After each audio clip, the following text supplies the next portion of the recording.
It's Cardboard Time, episode number 94, and I'm your host, Arwen Kathke. On today's episode, we have reviews of Rock Hard 1977, We're Sinking the Gang, and Panda Royale. So it was a wonderful weekend since we last chatted. With Akron Pride going on, it was a great event.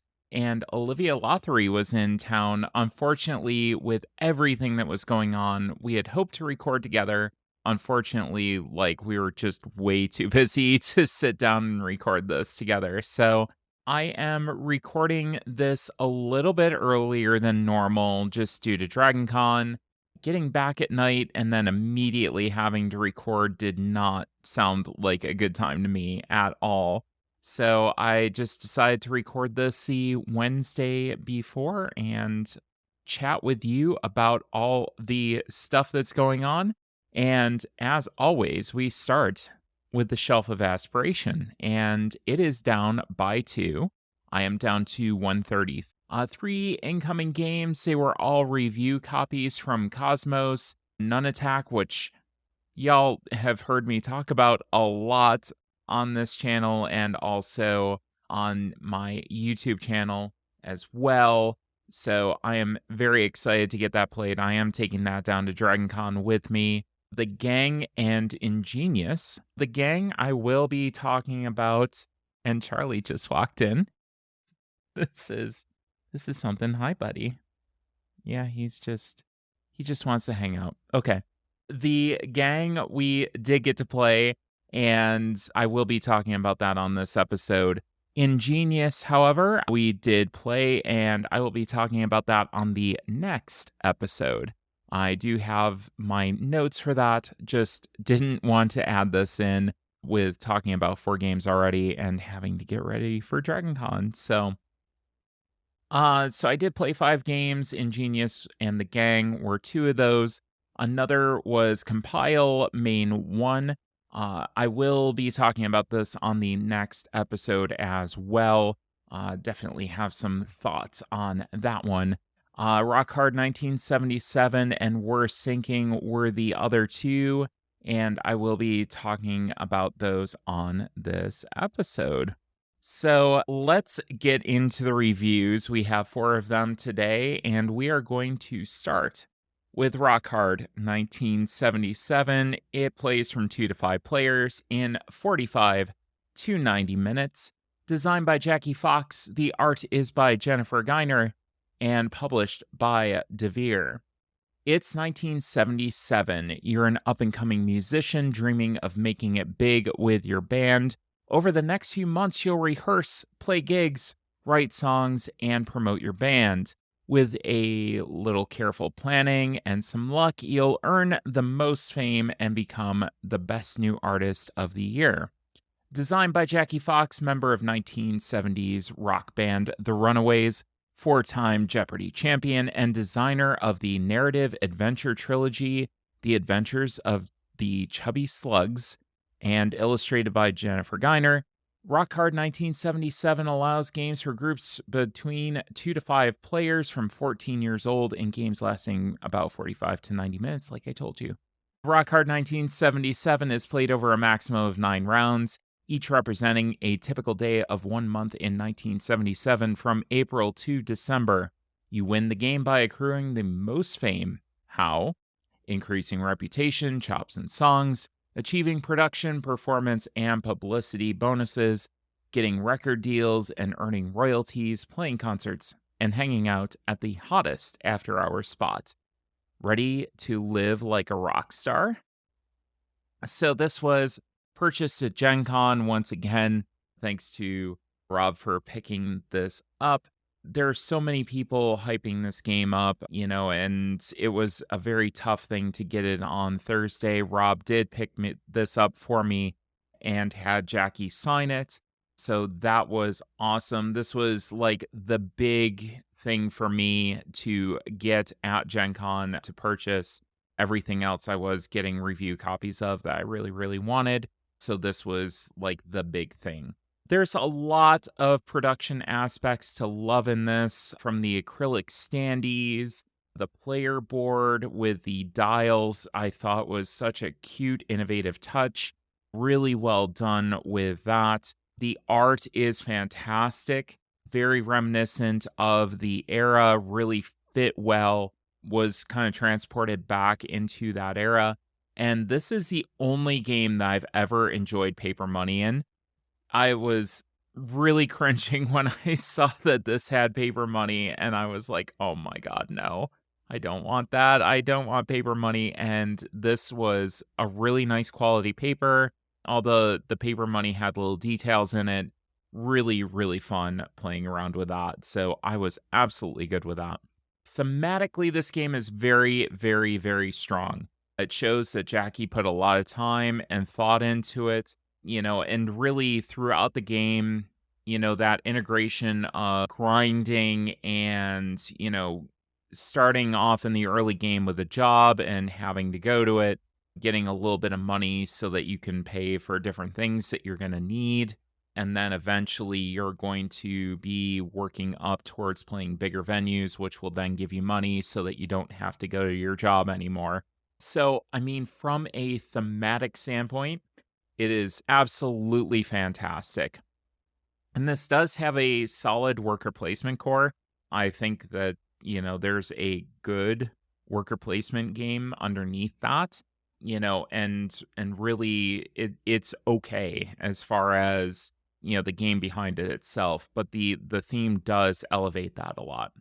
So this is where I get into some of my gripes with the game and still some positives as well. I really did enjoy the push your luck candy mechanic. Some people, there's there's debate about what candy is. I think we all know what candy is. And Jackie has talked about that during her designer diary on BGG. You can actually go and look that up, and she explains like what her thought with the candy mechanic was.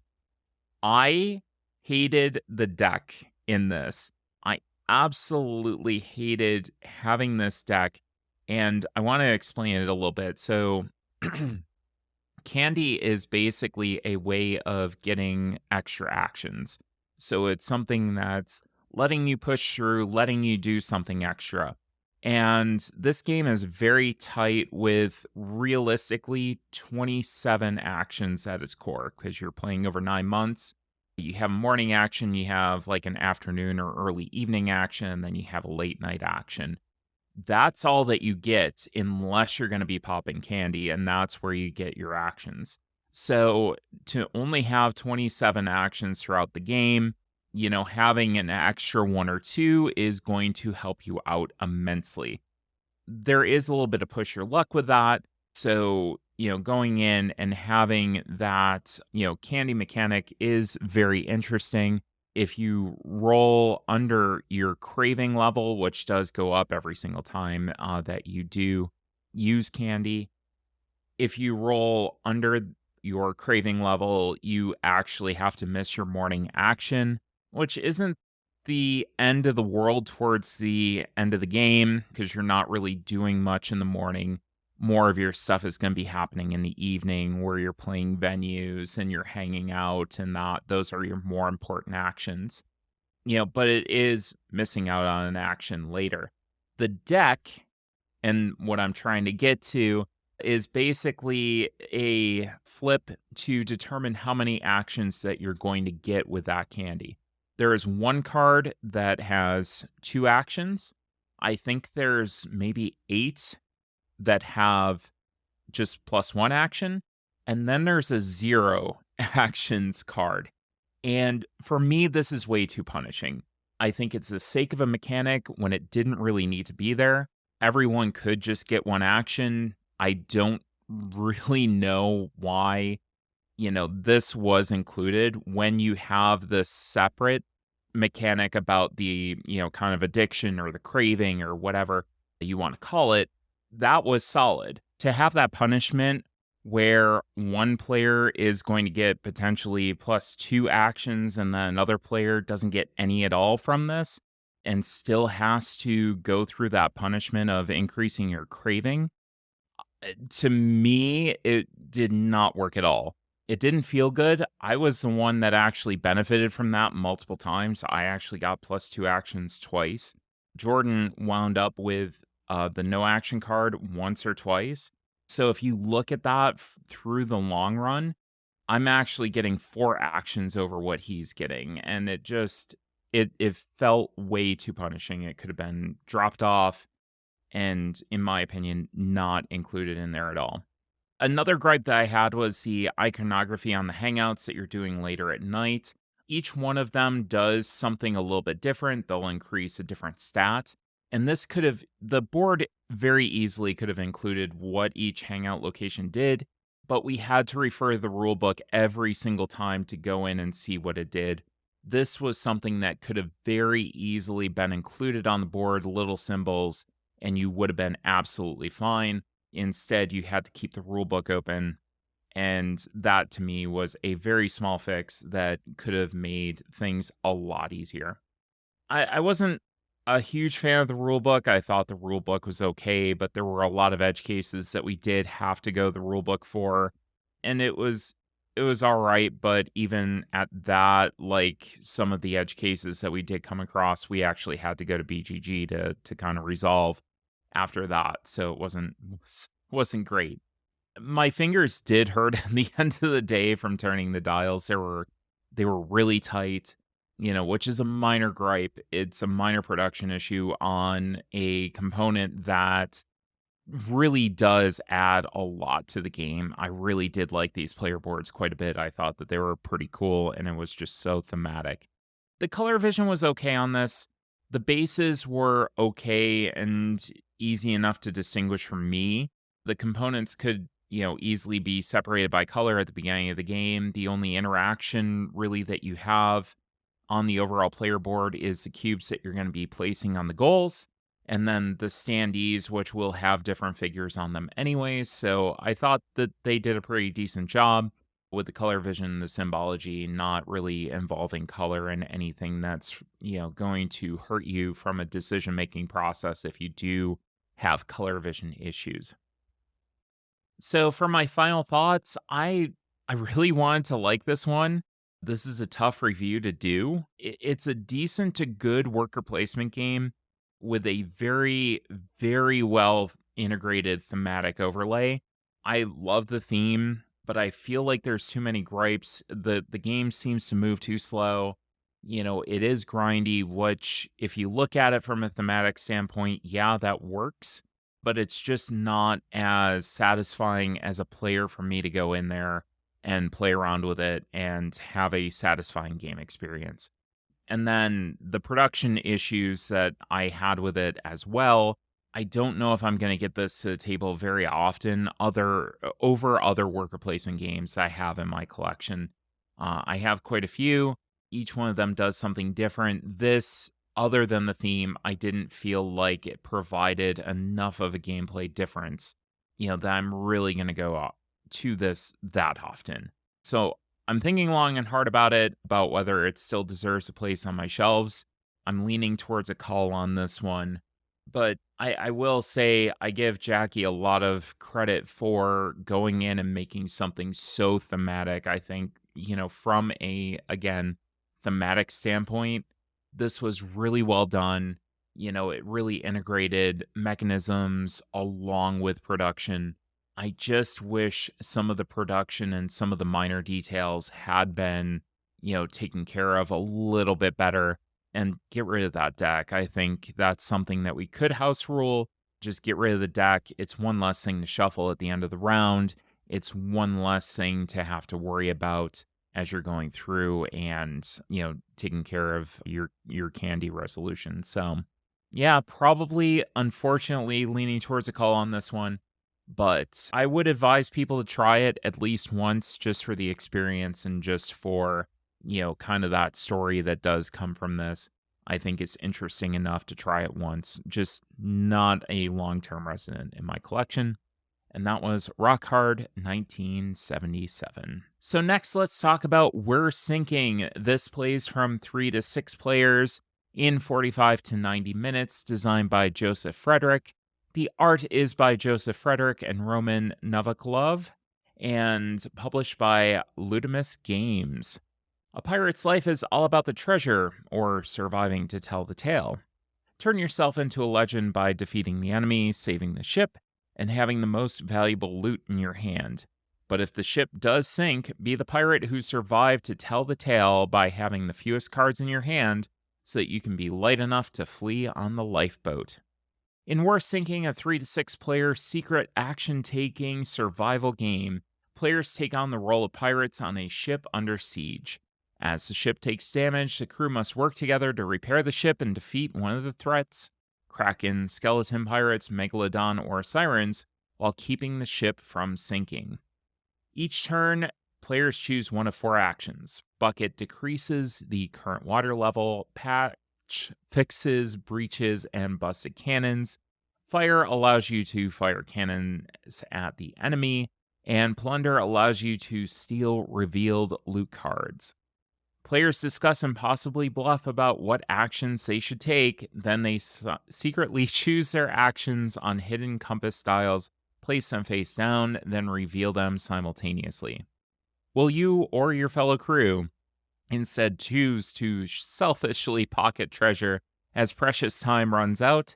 If you can manage to take out the threat, the game ends, and you win if you have the largest treasure score.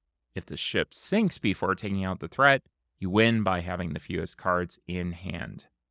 Players constantly make tough decisions as they change their strategies based on how close they think the ship is to sinking or how trustworthy their fellow mates are. So, thanks to Ludimus Games for the review copy of this. I had requested this due to chatting with Joseph at various conventions, seeing the table presence of this. There is a giant, I shouldn't say giant, but a good sized plastic boat that sits in the middle of a board, and it really does look super cool at the table. I did see some good reviews from those who had sat down from a demo perspective, so I talked to Joseph and said, "Hey, I'd like to take a look at this." The table presence again is what stands out immediately, and this is something that, again, from a thematic standpoint, I think that there's a lot to like here. The boat basically slowly sinks into the water. It has multiple levels. You're taking out the bottom one each time that the ship takes on a certain amount of damage and, gets, a certain amount of water. Basically you're taking these levels off, it's lowering down into the water. It looks really cool. It's very fun. There's great quality in the other components, and then one issue that we will talk about in a bit. And there's also lots of dice to roll. So, you're going around a table and you're seeing somebody roll, 6 or 7 dice at a time. It's always attractive. It's always a good time. So, my favorite part of this game was the bluffing aspect and the ability to pressure luck for more treasure by making others think that you're going to be helping repair things, bailing things out, firing cannons, etc. So there is that balance of, hey, we do need to save this ship, but at the same time, you want to make sure that you can get your treasure and have the most at the end of the game, or you just want to go and just sink the ship and let it go, and then have the least amount of cards. I think once somebody's hand was full or empty, you kind of knew what direction they were trending towards. So if somebody was dumping a lot of cards, it was probably towards the later half of the game anyway. So you knew basically how they were trying to signal what they were going to do, and vice versa. I mean, if somebody's hand was full, you absolutely knew, hey, this person's going to try to save the ship and get away with a bunch of treasure. So I think it came at the right time. I think it was absolutely fine, but it is something that you can kind of tell, okay, this person is looking to save the ship and this person is looking to sink the ship. Even from a gameplay perspective, kind of circling back to the mechanical and thematic integration standpoint, the 2 win conditions, sinking the ship, you don't want to be over encumbered. You want to have the least amount of cards. You're saving the ship. You want to have the most treasure. You want to walk away with the biggest booty. And then, you could potentially get treasure by floating, the treasure that's floating aboard. That's coming in as the water's coming into the ship, and as you're battling it out, you're seeing, these different treasures that are floating onto the ship and determining whether to keep them or not. So really, really good from a thematic and mechanic integration standpoint. There's a lot of good replayability with the different enemies. There's 4 that come in the base game. There is an expansion that will be coming out very soon, I believe, as well. And this does have a bit of a rules dump at the beginning, but I felt like it was a very streamlined action structure. The reference cards were great. They walked you through everything.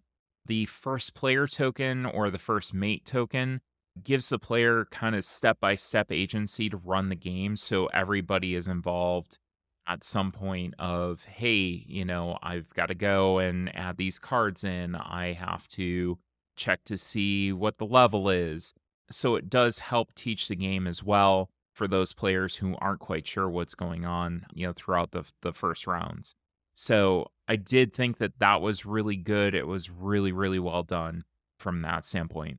The whimsical art is a really good fit for the game as well. I think the design and the art both fit hand in hand. And for the kind of goofy, chaotic nature of the game, I felt that that worked well too. So there was an issue with the manufacturer in getting the ship parts to line up correctly, and that was the production issue that I was going to talk about. This is being addressed currently through the Kickstarter page, so this is something that will be addressed for backers and for people that are purchasing the game. They will be able to eventually figure out a way to kind of replace those parts so that they line up. It really wasn't that big of a deal for me, but I know that other people's ships have had some bigger issues as well. But it is currently being addressed. The ending of this game kind of devolved into chaos, but it was in a good way. Half of us were trying to sink the ship and we were kind of arguing about what to do. Half of us were trying to run the Kraken and try to, fire as many cannons as possible at the end to save. And those, I think, are kind of the perfect elements that blend and stimulate table talk and really do create those moments that you talk about for a long time. We walked away feeling very good about this game. We were talking about it just today and this morning actually as well. So definitely a game that we're still talking about, even though we played it over the weekend. We're still having those conversations as well. From a color vision standpoint, the only issue that I had with this game was the coloring of the enemy dice. It was close, but you can tell what they are very easily through the symbology on them. This was only an issue during setup. So you figure out, what 2 dice you have to add to, run the enemy, and then you're pretty much good. So it's only an issue during setup. And once you're done with the setup, you're good to go. And everything else was double coded very well. So I was able to tell, even, through different player colors, whose dial was who, just looked at the symbol. It was so for my final thoughts, I am incredibly happy with this game. A great table presence that is supplemented with very tense, fun gameplay. This one's absolutely sticking around. I will be picking up the expansion content as it is released. I feel like it's going to make it to the table with my 5 to 6 player groups pretty often, and definitely staying on my shelves. So that's We're Sinking. And up next, we're going to be talking about The Gang. This is 3 to 6 players, plays in 20 minutes, designed by John Cooper and Corey Heath. The artist is Fiore GmbH, and published by Cosmos. Round up your gang and get ready to pull off a series of bank heists using the power of poker. In The Gang, a cooperative version of Texas Hold'em, players bet on how good they think their hand of cards will be relative to the other players, and then try to make their predictions a reality. Early in a round, without talking to each other, each player chooses a chip, indicating how good they think their hand is. Then they begin dealing cards into the middle of the table and have a chance to reassess their hands as more cards are revealed. At the end of the round, players see whether or not they correctly evaluated their hand. If all players did, you get to open one of the bank vaults. If not, you trip the alarm. If you manage to open 3 vaults before you trip the alarm 3 times, your gang wins. So, thanks to Cosmos for the review copy of this. I requested due to being a big poker fan, that cooperative nature as well is something that I'm not used to with poker. I played a lot of tournaments, especially back in college, and having the opportunity to play a cooperative version where maybe there's a little less trash talk, might be I thought it might be a little bit nicer and something that could kind of reinvigorate my love for poker. So I wasn't sure if this was going to beat a game like The Crew, but I do think that this does to poker what The Crew did for trick taking. Being a fan of poker, it actually elevated it even higher than The Crew for me. I'm still, I love trick taking now, but I really, really loved poker. And maybe this is a little bit of nostalgia for me, but having, that fandom of poker and having it come back, I think really, really made this hit quite a bit. I love The Crew. I think it's fantastic. I think that this actually elevates that cooperative experience even a little bit more. But people are going to debate me on that, I'm sure. This does get harder at higher player counts, but I think it still scales well. It's an interesting game at the full complement of player counts. I think my favorite was maybe about the 4 to 5 range, but all were very good and played very well. I think this is also a great way to teach poker. There were several people at the table that hadn't played before or played very little poker. And I think that this is a very nice way to teach, newer players or, just relatively inexperienced players. I think that this does a very, very good job of that. This is also great for lighter repeat plays and palate cleansing. So, with that in mind, I do highly recommend playing once through first with the standard rules and then going into the advanced rules. So, the standard rules are basically you're evaluating your hand, like I talked about, in the description.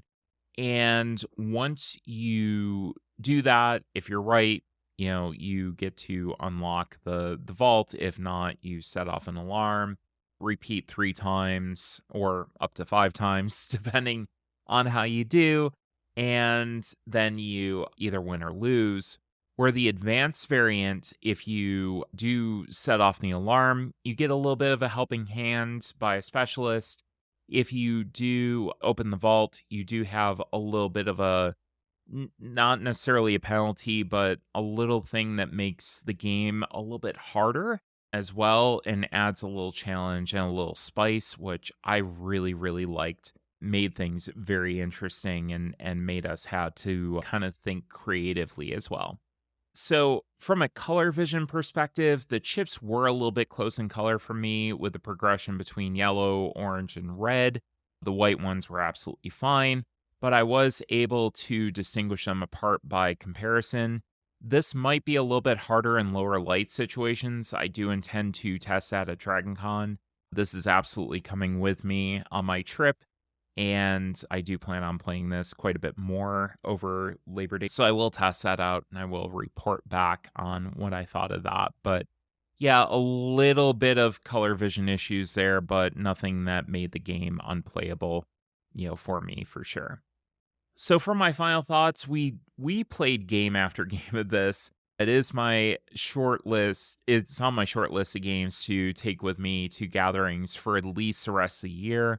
I know that it's easy to dismiss as poker with more steps. I have heard that criticism from some people, but I do think that those extra steps do make for something special. I think from a overall package standpoint, I think it's worth checking out at the very least. Also, at the price point, I highly recommend people give it a try, even if you don't know poker.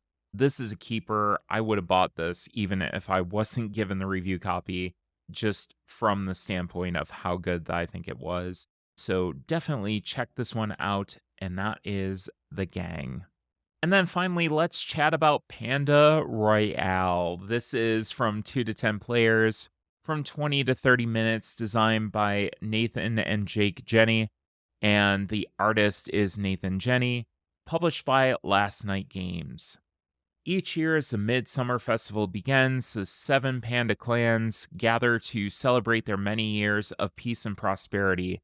After all the feasts, stories, and games, the elders host the annual competition wherein the bravest of all pandas gather to battle for honor and glory.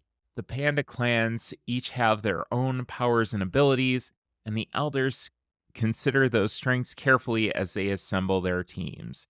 In the dice drafting game Panda Royale, each player starts with a single yellow die and over 10 rounds builds a hand of 10 dice to earn the most points, with each color of dice having its own scoring properties. Players vie for the best drafting order to pick from the allotted dice each round. This quick paced game can play up to 10 players, and games play in 20 to 30 minutes. So I picked this up at Origins, or I picked this up at Gen Con rather. I did originally intend to do that at Origins. I heard a lot of great reviews from this. You know, I think that a lot of people were talking about this. And for me, I wasn't sold on the theme at first. I'm like, what do pandas have to do with dice? And honestly, it really does have nothing to do with the game itself. It's a cute thing to throw in the box. It's something that, I guess there's a little theme around what you're doing. I was able to discard it pretty easily. It's just a nice thing to throw on the front of the box. Do not pass on the game inside that box though, especially if you like chucking dice. This was incredibly easy to teach. I think that a practice round is actually a good way to start. You just roll your yellow dice and then explain the dice as they come up in the draft. Just say, okay, this is a blue die, this is what this does, this is a red die, this is what this does, etc. There is a strategy for everyone in here, from those who just want to consistently build up something that's going to give them a decent amount of points every round, to rolling a d20 where you have, something, consistently coming in, but you could have a big windfall, or you could have something that's very small, or you could have somebody that likes a high risk but very high reward strategy. This is what I went with over the weekend. My first round out of two, the first one I just loaded up on these red dice. The lower amounts on them were colored black, and the higher amounts were just colored white. The lower amounts were actually subtracted from the score of the dice, and then the white amounts were actually added. So you took the number of white, the basically the value of the white dice, you subtracted the value of the black, and then you multiplied it by how many red dice you had. So either you were going to get a huge amount of points, or potentially a very high negative amount of points as well.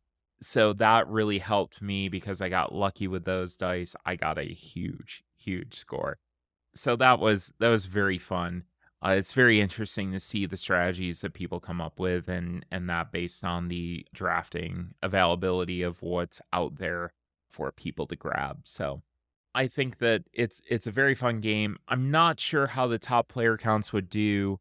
I would say anything from 2 to 5 is confirmed to be a lot of fun, maybe even up to that 6 point. The 7 point, I'm not exactly sure. With the draft, you might have some hurt feelings about that, but I would like to try this at 10 at some point just to see what happens. But again, at those lower player counts between 2 and 5, I definitely affirm that this is a lot of fun. From a color vision perspective, this is where I did have some issues with the game. It is very tough for me to distinguish between the purple and the blue dice. I wish they had gone with maybe a little bit of a darker color for the purple to distinguish between the two. The pink and the clear dice are also very close in color, although those are different shapes. The pink is a very, very, very light pink. So, fortunately, you are able to tell between the different shapes, but the purple and blue dice are very, very close together. So that was the big issue that I had. Probably something that can be modified and something that I might reach out to Brian Chandler on. I've got a couple of ideas on how to do that and potentially venues in which I can do that as well. So I think for my final thoughts, I think that the limiting factor on this game is the color vision aspects and probably the only hindrance in its way of really being one of my top pure dice chucking games of all time. If you don't have color vision issues, then by all means check it out. If you do, maybe play a friend's copy, see how you do. Again, I'm going to work on seeing how I can modify it to make it more accessible for me and for others. And I hope that any expansions out there don't muddy the waters. I do know that there's 2 expansions that are already out and probably more to come. And I'm just really, really, really hoping that that's not going to be an issue once all of those expansions start coming out. So this one is staying on my shelves and is a little bit of a project, but one that I am willing to partake in. That was Panda Royale. And so I think that'll do it for us today. If you want to know more about Cardboard Time, you can always go to the website at cardboardtime.com. Our Instagram and I don't know why this has Twitter on here. It must be an old script. The Instagram is at cardboard_time. The Blue Sky is at cardboard time. The Discord is on the Tabletop Express server. You can either email cardboardtime@gmail.com for an invite, or you can always go to that website as well. There's a direct link on there. Also, email that address if you have any questions, suggestions, or ideas for discussion topics. And as always, thanks again for listening, and we'll see you around the table in 2 weeks for another episode of Cardboard Time.